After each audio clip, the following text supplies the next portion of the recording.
Boa tarde, pessoal. Vamos ir entrando. Sejam bem-vindos.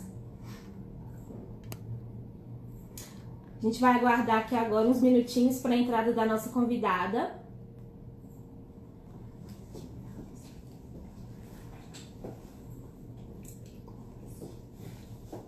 Pessoal, enquanto a nossa convidada não entra, a gente gostaria que vocês enviassem para a gente as perguntas que vocês vão ter, para a gente poder conversar.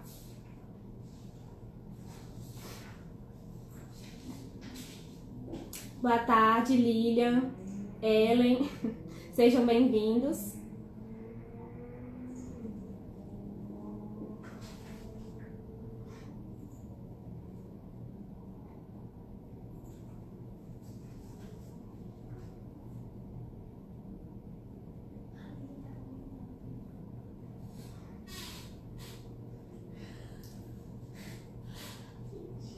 A gente está aguardando mais um pouquinho a nossa convidada entrar na nossa live para a gente começar.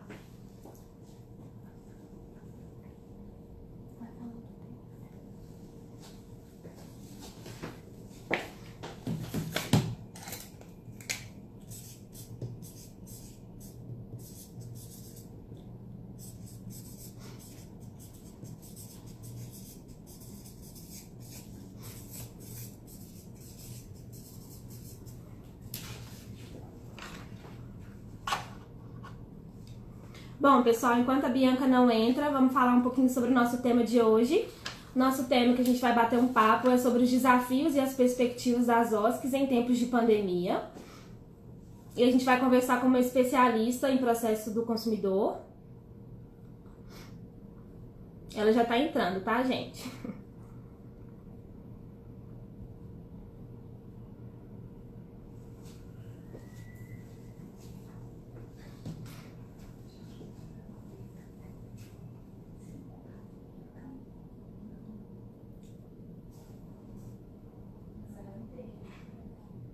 Nossa convidada já tá entrando.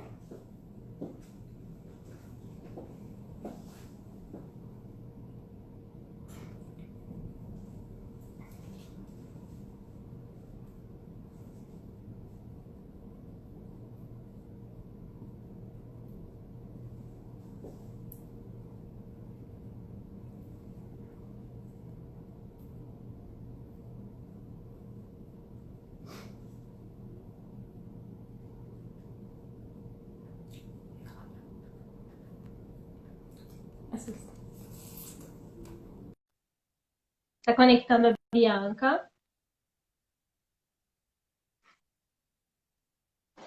Olá, parece que deu Bianca, certo. boa tarde, tudo bem? Boa tarde, tô joia. Graças a Deus, tudo em paz.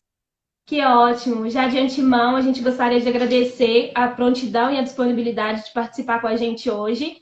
A gente acredita que o tema do nosso bate-papo vai levar novos conhecimentos para as pessoas que estão nos acompanhando agora e que vai nos assistir em outra oportunidade. Certo.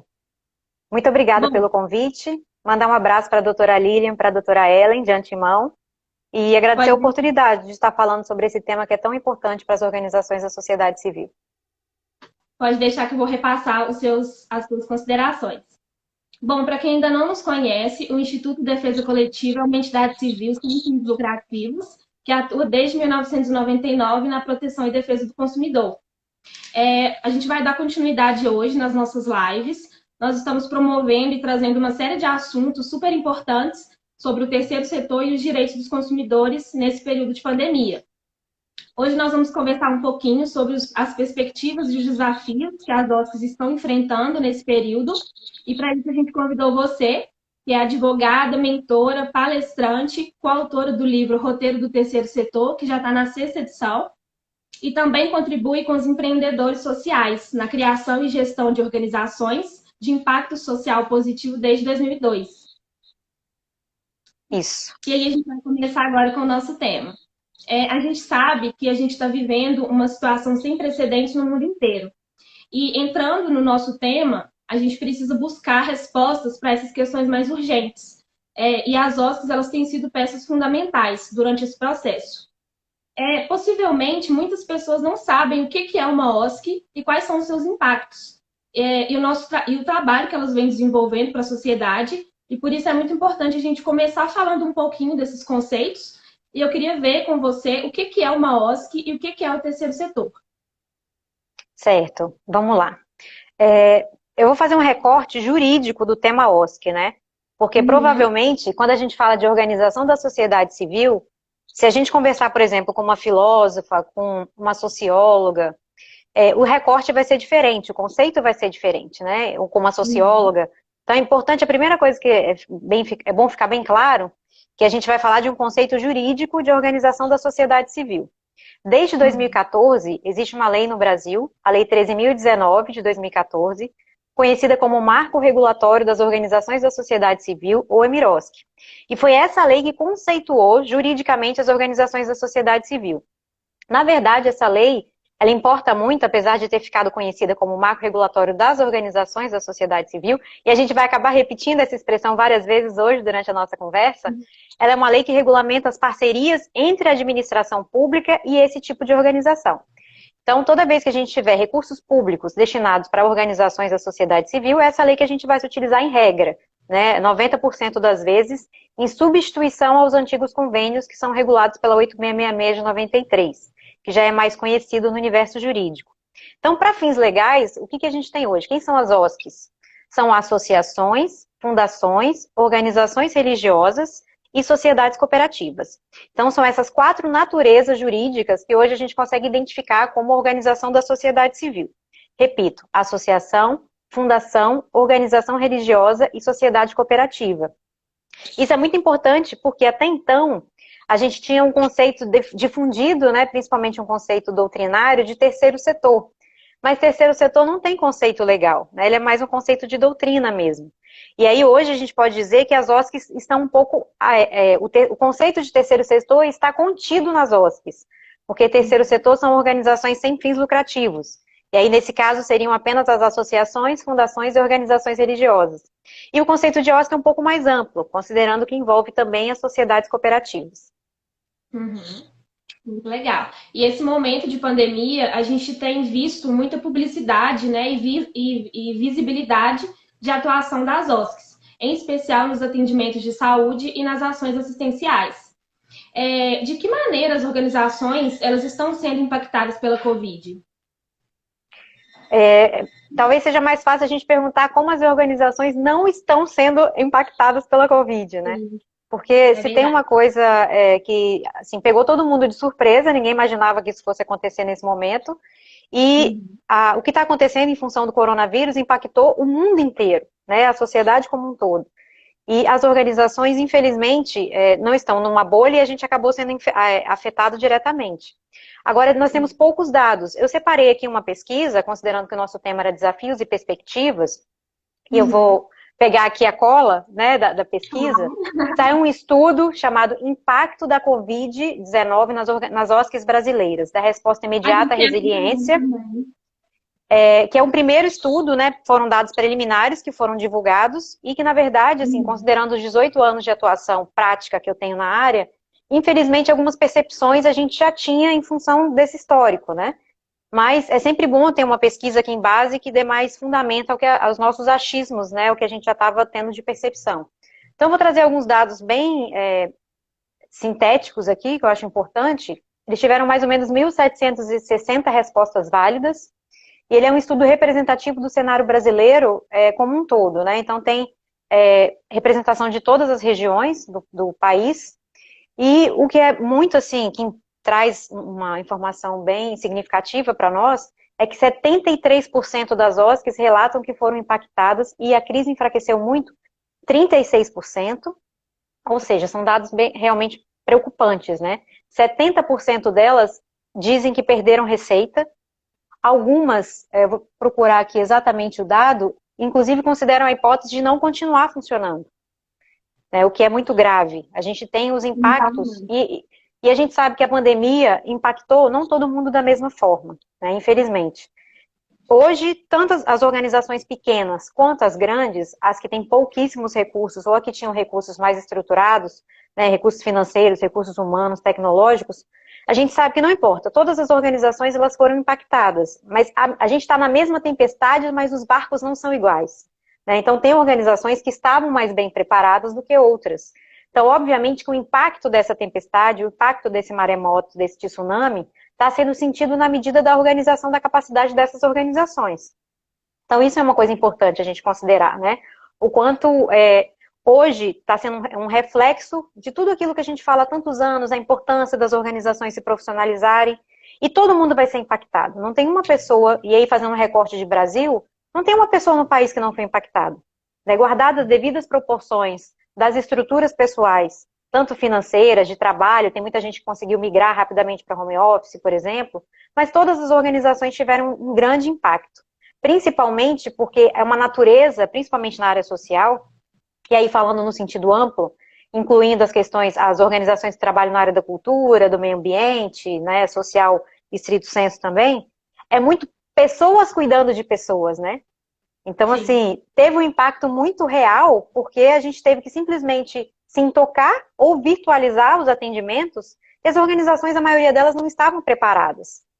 Então, tem bastante impacto, sim. Muitas organizações fizeram interrupção total das atividades, algumas parciais, e aquelas mesmo que continuaram com suas atividades estão tendo que fazer adaptações diversas. A gente também tem acompanhado essa pesquisa, a gente viu que esse número é realmente muito alarmante, e a gente queria saber, diante de todo esse contexto de dificuldades que todos estamos passando, como que as organizações do terceiro setor elas devem repensar suas atitudes, as suas ações nesse momento imediato? E quais que são as previsões para o setor num futuro próximo? A primeira coisa que eu acho que a gente tem que desconstruir é essa conversa de novo normal. Eu acho que não existe um novo normal, porque as organizações, por exemplo, elas não têm um único perfil.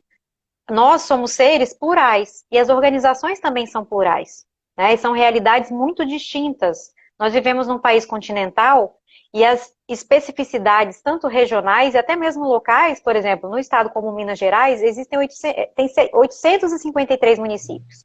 Não dá para a gente imaginar que a realidade das organizações de Belo Horizonte são as mesmas da região do Jequitinhonha. Então, assim, cada região, cada cidade, cada organização tem a sua realidade e as suas dificuldades.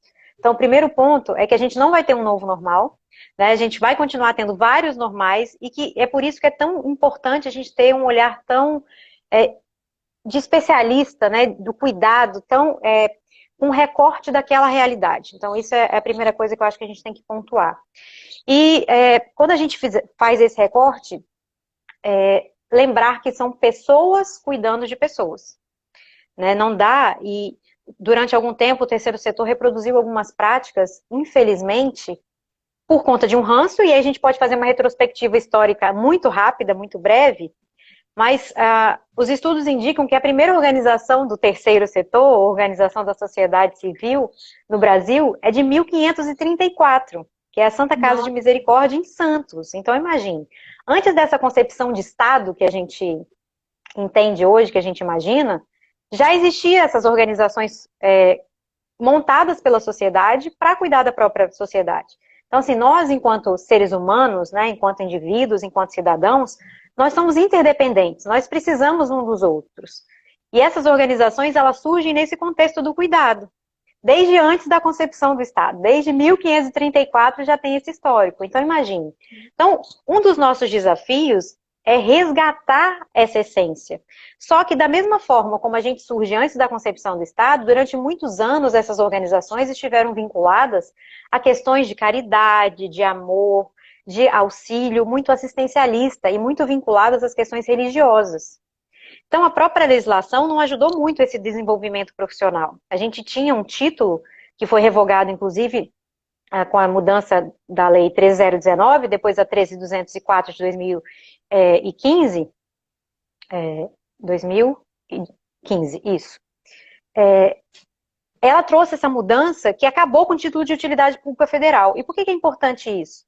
Porque durante muitos anos, as organizações entendiam que só podia compor seus quadros diretivos, dirigentes, conselheiros, profissionais voluntários, porque existia essa lei que dizia que as pessoas tinham que, não era proibido ser remunerado, logo elas tinham que ser voluntárias. E é óbvio que isso atrapalhou a profissionalização, né? Nós estamos falando de uma mudança agora, né? Essa lei foi revogada em 2015. Mesmo que antes não pudesse ser a proibição de dirigentes, já tivesse outras leis que autorizassem, como a lei da UCIP e tudo mais, mas a gente fala de uma cultura de muitos anos que foi construída, e a gente sabe que cultura não se muda por lei nem por decreto. Né? Nós temos gerações aí que entendem essas organizações como espaços de caridade, onde as pessoas apenas se aproximam com o intuito de fazer doações e trabalho voluntário.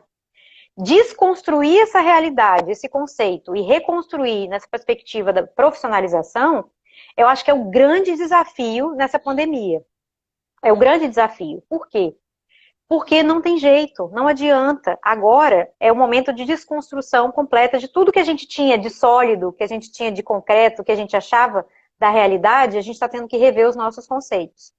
Eu também, além de não gostar dessa expressão novo normal, eu não gosto dessa ideia de que isso o mundo, o universo conspirou para que agora a gente possa parar e pensar na vida. Não, eu acho que o vírus é uma tragédia planetária, né? Eu acho uma tragédia mesmo, é um sofrimento coletivo, é um momento muito triste na nossa história, na nossa civilização. Mas eu acho que a gente tem que trabalhar com a realidade que está posta em uma política de redução de danos. O que hoje, mesmo que a gente não quisesse, né, para além de ser uma oportunidade, a gente está tendo que lidar com essa realidade. Né? O que nós vamos ter que fazer a partir do que está posto? Bem, a realidade é qual, gente? A realidade é a seguinte, nós temos um vírus que mudou a nossa realidade e que a partir de agora a gente vai ter que encarar isso, ponto. Então, tudo que a gente conhecia para trás vai ter que ser revisto de acordo com a nossa realidade. E é por isso que é tão difícil a gente traçar diretrizes num sentido muito amplo. Porque esse vírus, apesar dele ter impactado todo mundo, ele impactou as pessoas de forma diferente. Então, a primeira coisa que eu acho que é importante a gente fazer esses diagnósticos, por exemplo, 70% das organizações perderam receita. Isso é um indicador, tá? Isso é uma realidade. A partir disso, se antes já era difícil ter profissionais, imagina agora com menos recurso. E a gente fica nessa, quem nasceu primeiro, ovo ou galinha. Tem que ter dinheiro para ter bons profissionais e tem que ter bons profissionais para ter dinheiro.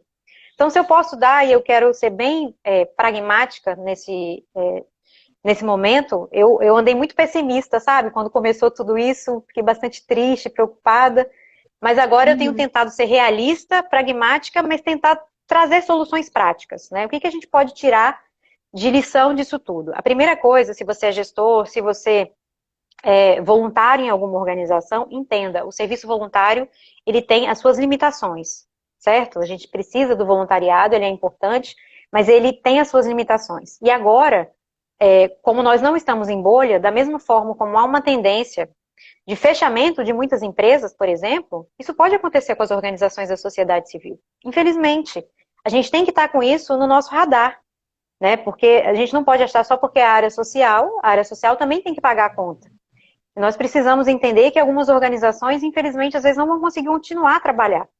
Então, a primeira questão que a gente precisa é colocar as cartas na mesa, né? Os diretores, os voluntários, as pessoas que estão envolvidas por trás dessas organizações entenderem que se até hoje a gente veio levando, por mais que a gente tenha tentado trabalhar a importância da transparência, da profissionalização, a partir do momento que a gente tem uma ruptura histórica tão significativa como é o caso desse vírus, as coisas não serão como antes, mas elas não serão como antes de uma forma reta, numa linha reta. Elas serão diferentes na sua realidade. Então, a pergunta é, como na sua realidade, na realidade da organização que você faz parte, vai ser impactado? O que é possível fazer? Vamos colocar na mesa quais são os projetos hoje que são executados, né? Quem são as pessoas que estão envolvidas, fazer um diagnóstico. Da mesma forma, fazendo uma comparação com a área da saúde, por exemplo, né? Se a gente suspeita que a gente está com um problema, a gente vai procurar um especialista para poder fazer um check-up, fazer um diagnóstico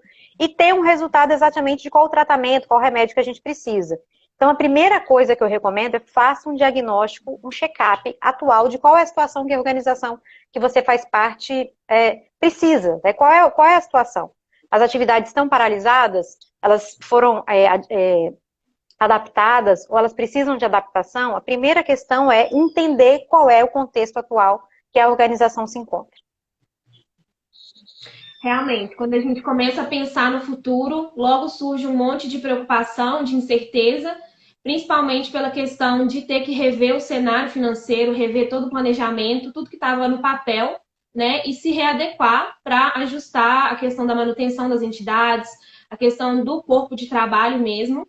E diante disso, como que a sustentabilidade das OSCs elas está sendo afetada e como que a gente vai fazer para resolver esses efeitos, né, na captação de recursos para 2020? Quando a gente começa o ano, a gente faz todo o nosso planejamento, a gente coloca no papel as nossas metas e tudo isso vai ter que ser repensado. Então, qual vai ser o impacto na sustentabilidade das entidades civis diante de todo esse contexto da pandemia? Gente, quase tudo que a gente planejou foi por água abaixo esse ano, né? É assim, é muito difícil imaginar. Se a gente tivesse pensado nisso como um roteiro de filme, né? Isso não seria. Talvez a gente não fosse tão criativo de imaginar que hoje a gente estivesse vivendo uma situação tão atípica e tão diferente. Isso deixa a gente até desconcertado um pouco e sem saber quando isso vai acabar, né? Sem essa perspectiva. No universo das organizações da sociedade civil, a gente sabe que existem muitas fontes de recurso. E é por isso que eu repito que os impactos serão diferentes. Para aquelas organizações que já estavam mais profissionalizadas, que já têm nos seus quadros uma equipe capacitada, provavelmente esses ajustes, se já não foram feitos, eles já estão em andamento. Né? Então, a primeira coisa agora que eu acho que é mais importante é entender.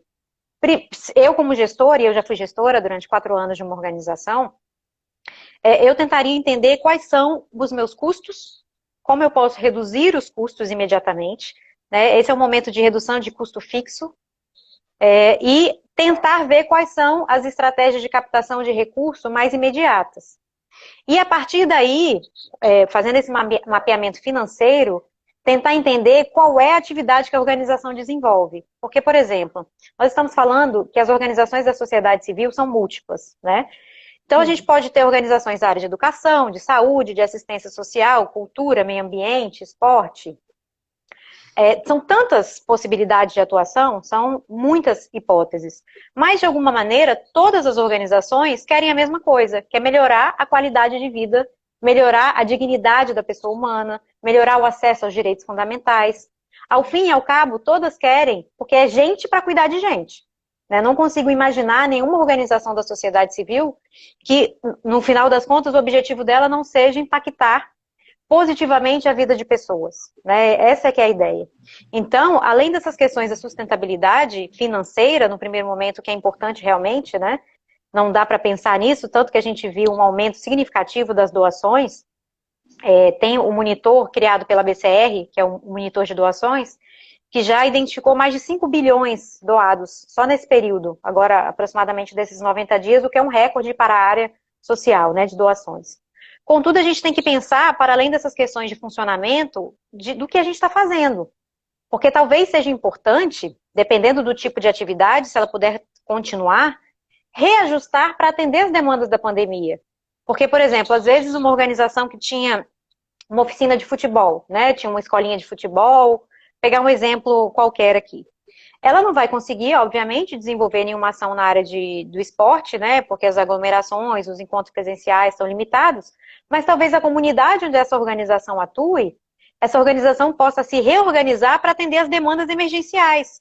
Porque hoje, talvez naquela comunidade, mais do que jogar futebol, porque aí o esporte pode ser um caminho não do esporte em si, mas a educação pelo esporte, né? Tem tantas questões vinculadas ao esporte, mas ela pode doar cesta básica, ela pode ajudar em kit de higiene e limpeza, ela pode fazer visita, né, nas casas, ver se tem algum idoso precisando de ajuda.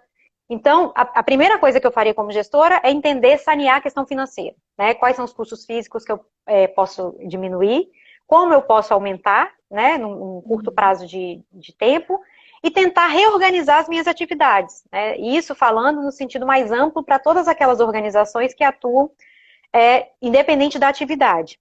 E aí, quando eu falo isso, eu estou falando, ao contrário do que a maioria das pessoas pensam, de 100% das organizações, estima-se que apenas 25% das organizações da sociedade civil celebrem parcerias e recebam recursos públicos. Nós estamos falando de 75% das organizações que vivem com recursos privados. Então, para essas que sobrevivem de recursos privados, é mais fácil, inclusive, ajustar do que as que vivem de recurso público, que eu acho que merece um recorte diferenciado, né?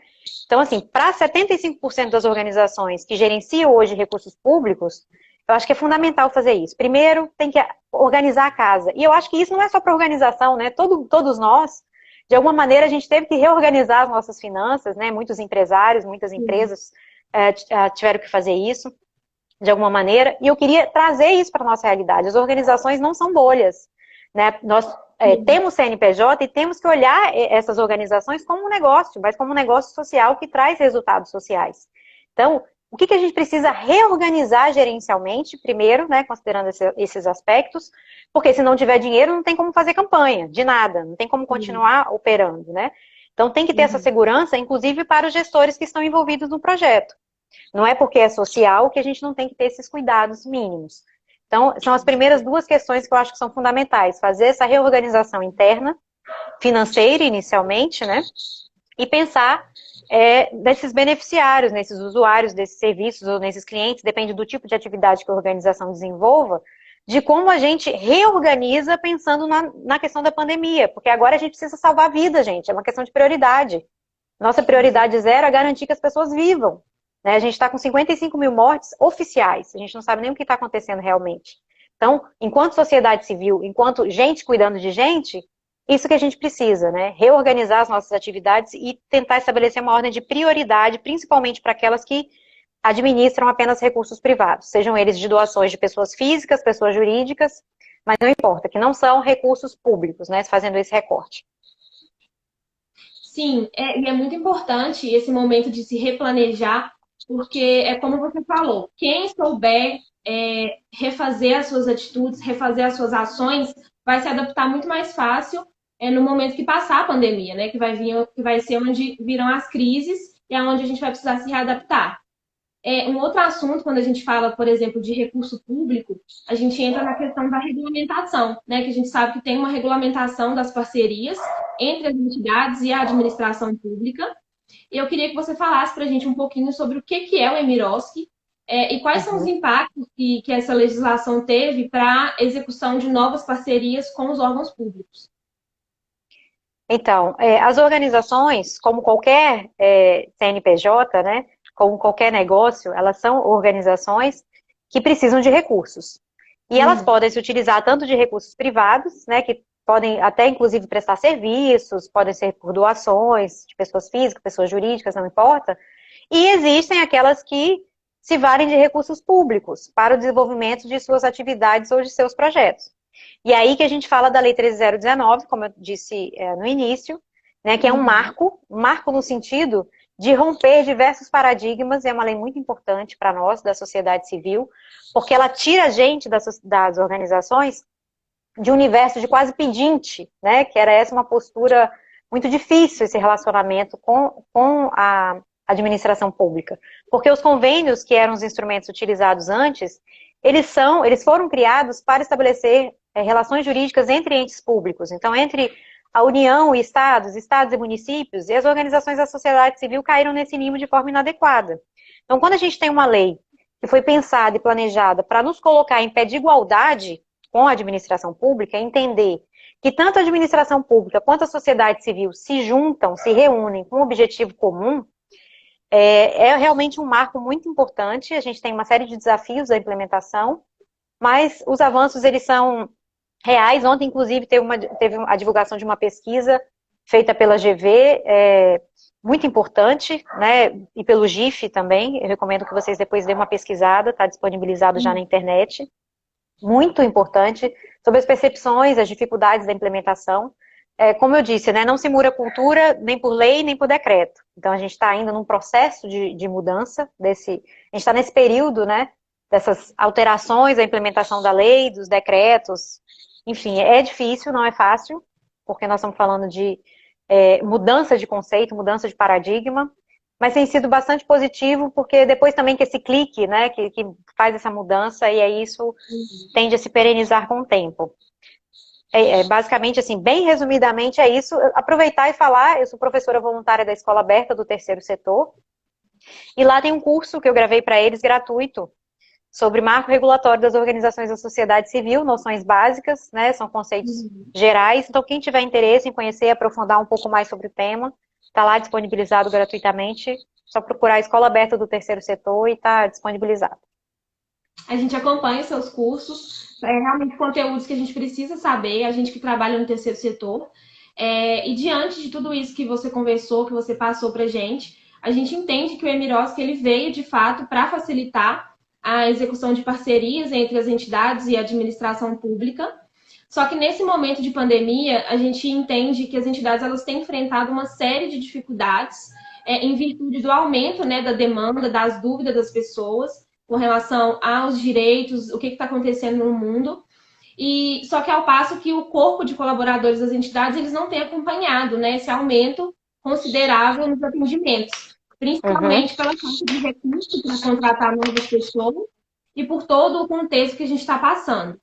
Nesse sentido, o que você recomenda para viabilizar a captação de recursos ou novos projetos para a sobrevivência das entidades nesse momento tão delicado? A primeira coisa que eu retorno, né, volto a dizer, eu acho que nós vivemos um momento único e temos uma oportunidade, talvez uma necessidade de revisão geral de conceitos, né? Durante algum tempo, as organizações vêm reproduzindo alguns modelos muito negativos do mercado. Ao invés de pegar o que o mercado, que as empresas têm de bom, né, que é modelo gerencial, resultados, né, essas métricas de indicadores de resultados, as empresas, as organizações acabam pegando o que as empresas têm de ruim, que é a exploração de mão de obra, né, tratar um empregado mal, não fazer um trabalho adequado com a comunidade. Então, esse é um momento que, antes de pensar nos recursos, né, antes de fazer o dever de casa para fora, as organizações vão ter que fazer um dever de casa para dentro. Então, como está a gestão? Como está a gestão dos recursos humanos? A gente não pode esquecer que se a gente está preocupado hoje com a vida das pessoas, os nossos colaboradores, os nossos diretores, os nossos conselheiros, os nossos voluntários também são gente. Essas pessoas também precisam pensar nas suas famílias, elas também estão com as dificuldades delas em função da pandemia. E se isso antes não era pensado, agora é um momento oportuno, diante dessa ruptura tão abissal que a gente está tendo, da gente rever como a gente trata a nossa equipe, né? E a partir do momento que eu consigo fazer um panorama desse interno, eu consigo entender quais são os recursos que eu já tenho, e não adianta, a gente tem que ter pé no chão, sabe? A gente tem que entender o que a gente tem hoje. Hoje na minha equipe eu tenho só voluntário, gente, tá todo mundo assoberbado de trabalho. Principalmente na área social, que a gente tem a maioria das pessoas que atuam na área social, principalmente a social estrito senso, né, assistência social e tudo mais, tem muitas mulheres, né, é bem característico isso, né, um público muito mais feminino. E aí a gente agora está falando que as mulheres estão em casa, com a tripla jornada característica, cuidando de casa, cuidando de filho que não está indo para a escola e ainda trabalhando. Então, eu tenho que considerar todos esses fatores quando eu for pensar nesses arranjos, né? Não adianta simplesmente pensar da porta da OSC para fora. Eu tenho que pensar, primeira coisa para mim que é fundamental é a gente aproveitar essa oportunidade, né, bem entre aspas, essa necessidade, esse tipo ladeira abaixo que esse vírus está mandando a gente, para rever os nossos conceitos, como a gente se posiciona no mundo. E se as organizações antes não faziam isso, por qualquer motivo que seja, eu acho que agora é a hora. É a hora da gente entender quais são os recursos que a gente tem internamente, entender quais são as pessoas que a gente tem, e a partir do que a gente tem, sem megalomaníaca, sabe, ideias tipo, pique cérebro, vamos dominar o mundo, não. Nós precisamos de micro-revoluções. Precisamos melhorar a vida de quem está perto, do entorno. Então, se nesse momento a gente pode melhorar a qualidade de vida das pessoas que trabalham com a gente, vamos melhorar a qualidade de vida das pessoas que trabalham com a gente. Se a gente pode ajudar a OSC, no caso, né? Ajudar a nossa rua, vamos pensar na nossa rua. Se a gente pode pensar no nosso bairro, vamos pensar no nosso bairro. E se cada organização puder fazer essa revisão com os recursos que tem inicialmente, a partir daí a gente vai ganhando escala. Porque o que acontece? É por isso que hoje a expressão da moda no universo empresarial, principalmente, são organizações de impacto social. O impacto social positivo, porque impacto social pode ser negativo. Tudo que a gente faz na vida, a gente gera impacto nas pessoas, tudo. Quando eu levanto e não dou bom dia, ou dou bom dia com a cara atravessada, pode ser que o dia daquela pessoa seja impactado em função daquela minha atividade, né? Então, assim, esse efeito borboleta das nossas atividades e do quanto as organizações da sociedade civil têm esse papel de potencializar essas ações do bem, desde que elas consigam entender a sua dimensão. Então, essa dimensão, uma equipe bem cuidada, profissional, né, sendo bem remunerada, ela vai conseguir agora parar, refletir quais são as demandas e quais são os impactos do que aquela organização pode fazer naquela comunidade. Então, para mim, isso é o mais fundamental. A primeira coisa, antes de pensar em dinheiro, eu costumo dizer, principalmente no meu caso, que atuo muito com a gestão de recursos públicos, que tem que pensar muito antes do dinheiro cair na conta, porque quando o dinheiro cai na conta é que os problemas começam, né? Então, assim, a gente tem que pensar antes de tudo isso. Se a gente falar, por exemplo, de gestão, tem muita gente fazendo captação de recursos agora, e eu tenho visto muitas pessoas físicas fazendo captação de recursos, de doação, abre essas vaquinhas na internet, e hoje está muito fácil, né, fazer essas campanhas, né, você entra, coloca lá o que você quer arrecadar, e tem que pensar, gente, tem impacto tributário. Você já imaginou que essas pessoas que estão ali na melhor das intenções, tentando fazer boas ações, elas podem depois ter um problema com o imposto de renda, porque de repente ela não tinha renda nenhuma e está movimentando, sei lá, muitos R$ 1.000 naquele ano naquela conta? A Receita Federal não quer saber disso. Né? E para as organizações da sociedade civil da mesma forma. Se isso não for planejado de uma forma adequada, ainda que a gente saiba que as organizações são imunes, são isentas, e tem todo um debate técnico por trás disso, se as organizações não estiverem bem assessoradas ou não tiver uma equipe técnica capaz de entender isso, arrecadar recursos, além de ser um problema, porque eles vão ser mal gastos em muitos casos, você vai ter um problema gerencial interno depois para essa organização. E outra coisa, dependendo da forma como vai ser feito, a gente pode ter, num determinado lugar, uma pessoa recebendo 2 cestas básicas e outra pessoa sem nenhuma. Então precisa ser organizado, né? Ajudar. Agora eu acho que é o momento de dar o peixe mesmo. Né? A gente tem aqueles estágios que é dar o peixe, ensinar a pescar, e depois pegar e ensinar a fazer roupa com a pele do peixe, né? Ensinar a fazer linguiça com a pele do peixe. Tem estágios. E nós, enquanto sociedade, tem gente que ainda está vivendo na Idade Média, gente. Hoje mesmo, 2 situações de trabalho escravo foram noticiadas na mídia. Né? Uma coisa muito triste o que a gente vive. Então, por isso que não dá para falar de novo normal. A gente vive situações do século XIX ainda, na nossa realidade. Então, as organizações elas vão ter que parar, de acordo com a sua realidade, com a sua demanda, e entender o que eu posso fazer, pegar a minha equipe, valorizar a minha equipe, gente, não dá para mudar o mundo e não dar bom dia pro porteiro, sabe? Então, assim, o que eu posso fazer dentro de casa? Eu tenho uma equipe que precisa ser cuidada, a partir deste cuidado, essas pessoas estão protegidas, a saúde física, mental, psicológica delas está bem, está tudo certo. A partir daí é que eu tenho que ver como é que eu vou fazer os ajustes. Isso falando de recursos privados, né? Recursos públicos é um pouco mais complexo, porque aí demanda uma série de burocracias em função da natureza do recurso. Mas para mim hoje esse é o cerne e é a oportunidade que a gente tem na área social, de tentar romper com esses paradigmas e parar de tentar mudar o mundo e não dar bom dia pro porteiro, sabe? A pessoa que acha que vai mudar o mundo, mas não cuida da família dentro de casa. Essas hipocrisias que a gente vive, né? E que muitas vezes prejudicam aquelas organizações que querem fazer um trabalho sério. Talvez esse será o momento que muitas organizações que são boas, mas que não têm uma gestão profissional vão ficar na praia, e outras que já se estruturaram vão conseguir continuar. A minha esperança é que a gente possa trazer essas que estão desestruturadas junto conosco, né? Porque é uma perda, a gente não quer deixar ninguém para trás. Né? Eu tenho feito esse esforço aí nesse mundo virtual, né? É difícil para a gente, principalmente a gente que é advogado, o AB nos ajuda muito, não nos ajudou nisso, em função de uma série de regras que impedia advogado de ter essa vida virtual mais desenvolvida, digamos assim. Mas a gente tem feito um esforço de produzir conteúdo, de fazer coisas justamente para as pequenas, né? Com uma linguagem mais acessível, porque as grandes a gente já sabe que podem contar com assessoria, né? Com suporte adequado. E a ideia é essa, que a gente possa trazer todo mundo junto. Mas rompendo esses paradigmas, entender que para ajudar sim, tem técnica, tem jeito, tem forma de fazer, para não correr o risco de não impactar as vidas como a gente precisa e, ao mesmo tempo, não prejudicar todo o ecossistema das organizações que estão fazendo um bom trabalho.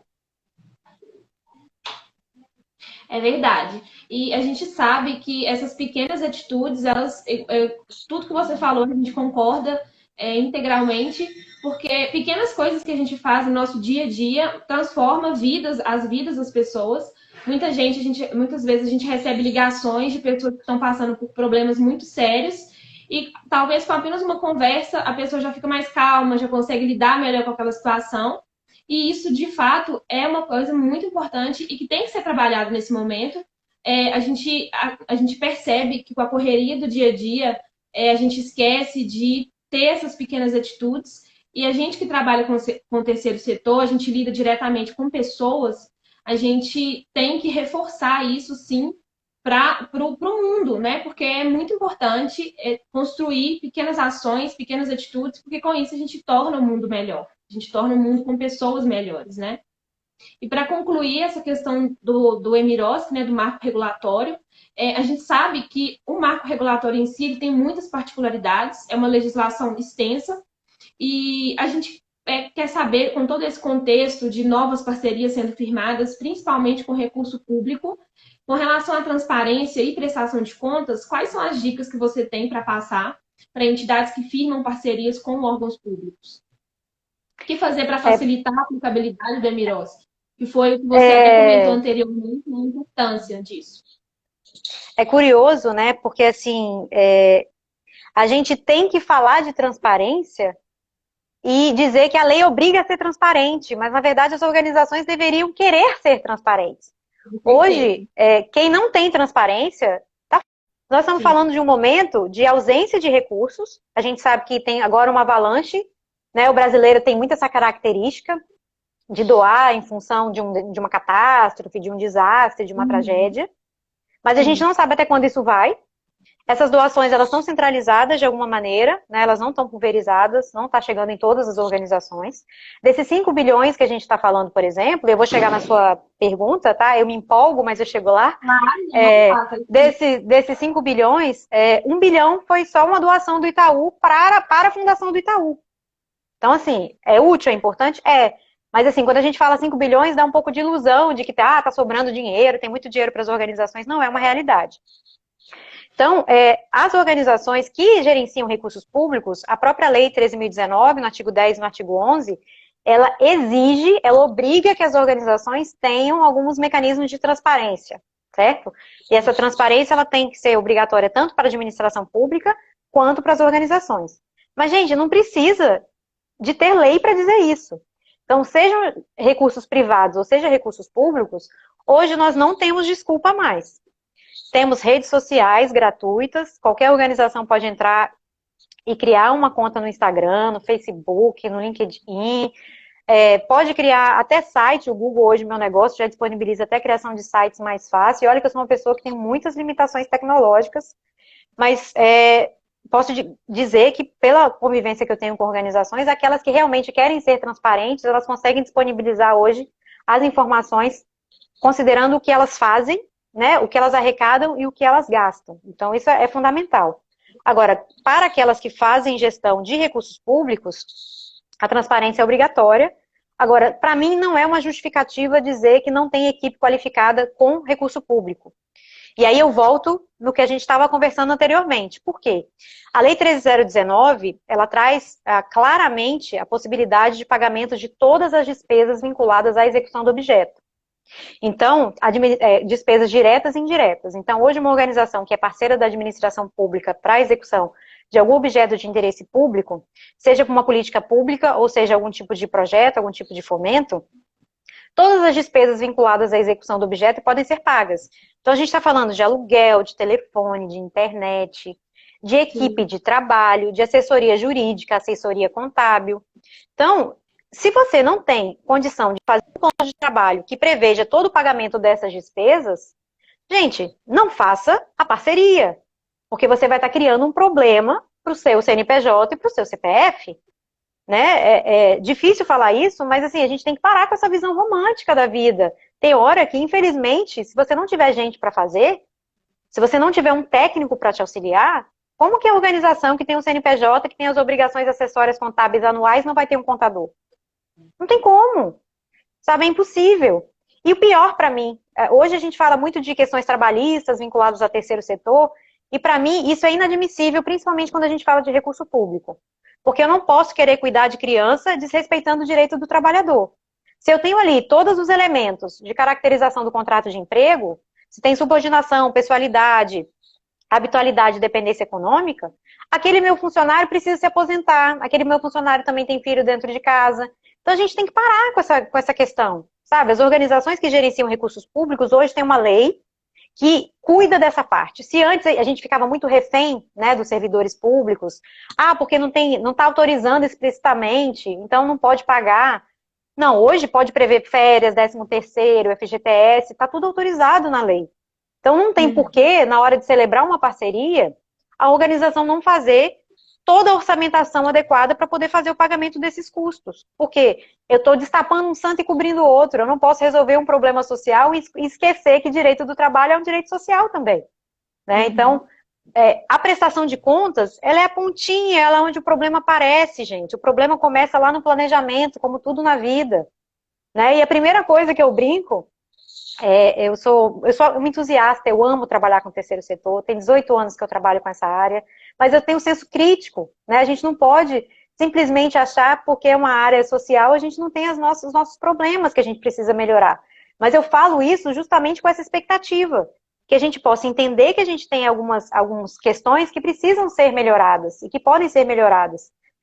A gente já teve escravidão. A gente já teve mulher que não podia votar, que pedia autorização para o marido. A gente já teve organização que achava que tinha que pedir favor para o servidor público. Nós estamos numa construção histórica, né? E cada vez a gente avança mais na conquista de direitos a partir da Constituição de 88, que é uma Constituição cidadã, principalmente. Nós vivemos num país que ninguém respeita a Constituição, mas todos acreditam no futuro da nação, né? Nós que trabalhamos com o terceiro setor, a gente acredita nisso, não tem jeito. E, infelizmente, muitas vezes, de forma inconsciente, a gente reproduz modelos que a gente critica. Então, é por isso que é importante, sempre que a gente puder, a gente reforçar isso. Gente, vamos nos atentar. O problema não está na prestação de contas, o problema está no planejamento. O problema não está na transparência, o problema está em você entender a sua equipe como uma equipe que precisa ser cuidada para cuidar de gente. E essa equipe precisa ser profissional. A partir do momento que eu tiver profissionais bem pagos, profissionais, né? Como eu brinco, ser profissional e técnico é o mínimo que a gente pode fazer, né? Ser competente. Não é profissional, é amador.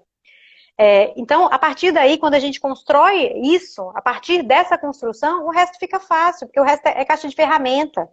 Aí eu vou entender se eu vou aplicar determinada lei, ou se eu vou aplicar determinada MP, o que eu vou fazer.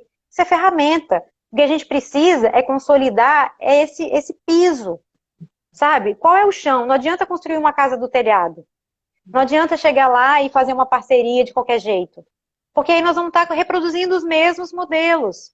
E não adianta criticar o deputado que gastou o dinheiro mal, se a organização vai lá e gasta o dinheiro mal também. E nós, enquanto sociedade, precisamos de resultado, precisamos de impacto social positivo, precisamos melhorar a vida das pessoas. A tendência é que, se a gente já era útil enquanto sociedade civil, que a gente seja mais necessário, infelizmente. E aí é um momento onde a sociedade civil vai precisar se reorganizar, porque as nossas demandas elas vão aumentar e os recursos financeiros vão diminuir. Então nós vamos precisar sim de ter uma lógica empresarial, no sentido de gerenciar bem os recursos, mas uma gestão humanizada. É uma gestão estratégica humanizada. A gente não pode achar que os fins justificam os meios. Não é para cuidar de criança que eu vou explorar meu funcionário. Não é para cuidar de criança que eu não vou assinar a carteira de alguém que mereça, que tem uma característica necessária. E assim, eu sei que essas são verdades inconvenientes, as pessoas não gostam de falar sobre isso. Mas essa é a minha missão de vida, né? Eu tenho 18 anos que eu bato nessas mesmas teclas e eu acredito que a gente precisa impactar uma pessoa. Não precisa de 50. Né? Cada uma, e a gente vai plantando essas sementes. E aos poucos as pessoas vão entendendo a importância disso. Isso eu tenho certeza que a partir do momento que isso for sendo incorporado na realidade das organizações, cada vez mais essas organizações não vão ter dificuldade de recursos, porque a gente quer estar perto de gente que faz, a gente quer estar perto de gente que dá resultado, a gente quer estar perto de gente que produz. É isso, sabe? A gente quer fazer parte de projetos que são assim. A gente não precisa ficar mendigando. Desde que isso esteja explícito, e por que não comunicar? E por que não ser transparente, fazendo um trabalho bem feito? Né? Eu acho que esse é o cerne. É a gente entender que o problema não é o dinheiro, isso é consequência. Né? O que está dentro de casa é difícil, gente, nada é fácil. Infelizmente, nada é fácil. costumo dizer que as pessoas que estão no terceiro setor, muitas delas não se entendem como empreendedores. Somos empreendedores sociais. E para ser empreendedor, a gente precisa se qualificar o tempo inteiro. É possível quebrar um carrinho de cachorro-quente, gente, um carrinho de pipoca, se a pessoa não souber gerenciar, o negócio vai à falência. Então, assim, uma organização precisa, as pessoas que estão envolvidas precisam ter essa consciência de que elas têm uma grande oportunidade de impactar a vida das pessoas, mas para isso precisa realmente entender de negócio, entender que é um negócio, é um CNPJ, tem obrigação contábil, tem que ter advogado, tem que ter gestor, tem que ter técnica. E se não, se é uma questão caritativa, né, aí é outra coisa. Aí nós não estamos falando de organização. Nós estamos falando de pessoas que se juntam para ir doar, de repente, fazer uma caridade e tudo mais, não tem problema. Isso também tem o seu valor, principalmente agora. Mas quando a gente fala de organização constituída juridicamente, seja uma associação, uma fundação ou uma organização religiosa, e aí eu vou fazer esse recorte que é a minha especialidade, né? Eu não falo de sociedades cooperativas porque está mais no meio empresarial e eu não é a minha praia. Acho que isso é muito importante, gente. A gente está com essa oportunidade aí, as avessas, né, em função dessa pandemia, de fazer esse resgate, né? O quanto é importante, eu acho que o Instituto tem um papel fundamental, né? É uma organização que ajuda outras organizações, além de ajudar consumidores, e que pode sim ser um multiplicador dessa força do bem. E cada organização dessa pode multiplicar isso para tanta gente. Eu acredito muito, como eu disse, né? Eu tive muito otimista e agora eu estou tentando ser um otimista que racionaliza os processos, né, no nível pragmático, para ter resultados e para ajudar pessoas de uma forma concreta. É isso. Muito legal.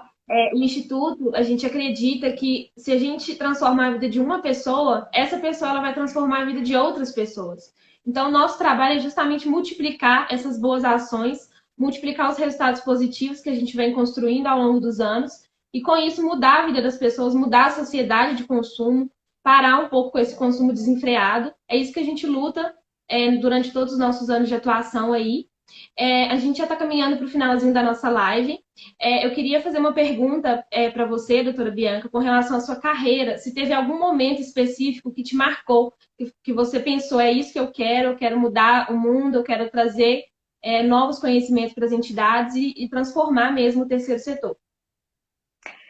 O lema de vocês, né, mexeu com um, mexeu com todos, né? De alguma maneira, quando a gente mexe, protege um, protege todos, né? Essa é a ideia. Quando a gente cuida de uma pessoa, de alguma maneira, a gente está cuidando de todo mundo.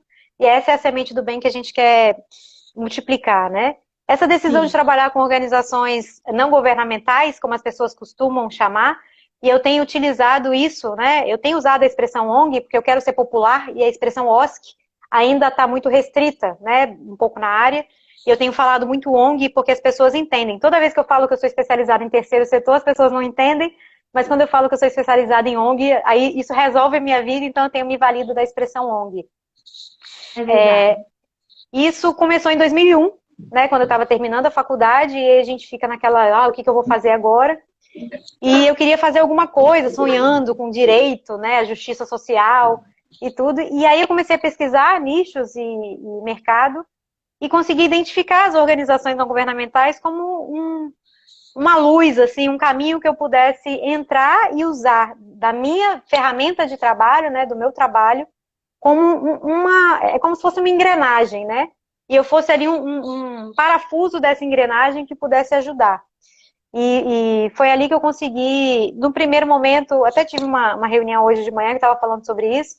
Trabalhei com várias áreas do direito para conseguir me sustentar no terceiro setor, né? Fazia muito trabalho voluntário. E você imagina, se hoje já é difícil a gente falar de profissionalismo, de remuneração de profissional, imagina isso em 2002, né? O quanto era difícil falar que é advogada de ONG. Mas E o que eu acho mais gostoso de trabalhar com isso é porque a gente vê o resultado do nosso trabalho na prática. Uma organização que a gente trabalha, a gente vê o impacto na vida das pessoas. E às vezes a advocacia tradicional, você depende do judiciário e fica aqueles anos, aquele processo ali. Muitas vezes a decisão não é justa, né? Não é aquela que a gente gostaria. E na área social, eu acho que eu só faço consultivo, né? Eu não faço contencioso. Eu trabalho com gestão jurídica, com planejamento de organizações. Então, isso é você conseguir ver que você dando o seu melhor, e todos os dias eu acordo com essa disposição de dar o meu melhor na medida do meu possível. É pequeno, mas é o melhor que eu posso fazer. Na medida do meu possível, é continuar fazendo, né? E aí, o que eu estou querendo agora é tentar trazer esse possível para o virtual, né? A gente fazer as adaptações, né, na medida do possível. É difícil, não é fácil para a gente que não está acostumado. Eu fiz 40 anos agora, acho que estou um pouco atrasada nesse mundo virtual, mas vou aprender, viu, gente? E vou trazer tudo isso, meu trabalho, minhas aulas, curso, tudo para esse mundo virtual e seguindo, continuando, ajudando nessa militância. É trabalho de formiguinha, é todo dia um pouquinho, mas os resultados vêm e é isso, é ficar feliz com pouco, sabendo que a gente pode mudar. Protege um, protege todos e faz por um, faz por todo mundo também. É bem isso. Com certeza. Então, a gente está chegando realmente no final da nossa live de hoje. A gente gostaria de reforçar e agradecer novamente a sua disponibilidade, o conteúdo enriquecedor que você compartilhou com todo mundo que está assistindo a gente. O Instituto Defesa Coletiva agradece grandemente a sua presença. Muito obrigada. Eu que agradeço, gente, a oportunidade. Me coloco à disposição. Eu criei recentemente esse perfil novo, né, para tratar mais questões profissionais mesmo da área de terceiro setor, que é o Terceiro Setor Mentoria. Quem quiser trocar ideia, estou à disposição. E essa é a proposta, que a gente, cada um, dentro da sua realidade, faça um pouquinho.